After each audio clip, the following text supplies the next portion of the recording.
Là, on se rend compte que qu'est-ce qui résiste, c'est ça, c'est qu'on trouve ça le fun aussi, jouer à la victime. Pour nous, l'innocence, c'est comme les trucs impuissants.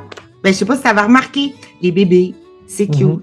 Mais un bébé, il n'y a rien de plus vulnérable que ça. Donc, pas puissant. Les petits animaux, tout petits, fragiles. Je vais juste faire remarquer les choses.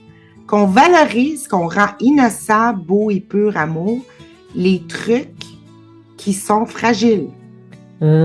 Pas puissants. Complètement vulnérables. Comme si c'est valorisé d'être une chose pas puissante, quoi. Voilà.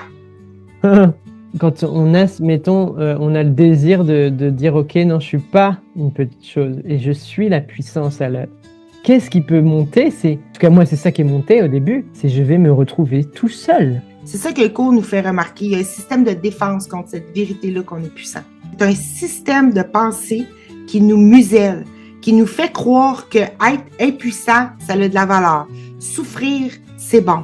Avant de pouvoir changer les choses dans notre vie, il faut comprendre où qu'on tient à souffrir. Là, ce qu'on vient de voir ensemble, c'est une des façons pour l'amour, pour se sentir, parce qu'ici, on valorise l'innocence par « je suis faible, je suis vulnérable, je suis pas puissant ». Donc là, je vais perdre l'amour si je deviens puissante. C'est beaucoup plus simple qu'on pense. C'est pas quelque chose qu'on a à apprendre, à maîtriser. On n'a pas devenir un maître. On a juste à laisser passer quelque chose d'autre, à laisser se défaire la croyance, à laisser se déplier dans notre esprit l'idée de séparation d'avec l'autre déjà. Remettre en question. Et si c'était pas vrai? Quand on commence à faire ça, on défige le système qui nous faisait croire qu'on était impuissant et tout ça. Et là, le reste se révèle. On n'a rien à faire finalement. C'est quelque chose juste de naturel qui arrive. Plus qu'on s'ouvre à ça, plus qu'on s'ouvre à notre puissance, et qu'on choisit, plus que ça va arriver.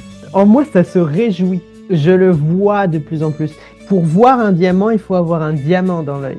Tant qu'on n'a pas activé cette fréquence-là du créateur, des miracles, tout ça, quand on ne s'est pas ouvert à ça, en fait, on ne peut même pas le voir, ça se serait sous notre nez, on ne le verrait même pas, on ne s'y intéresserait pas. Quand on commence à s'intéresser, c'est là aussi qu'on voit notre intérêt créateur, c'est qu'on commence de plus en plus à le voir, à y prêter attention, et de plus en plus on se rend compte qu'il y a plein de choses qui existent déjà, c'est juste qu'on n'était pas encore tombé dessus. En plus, c'est infini ça.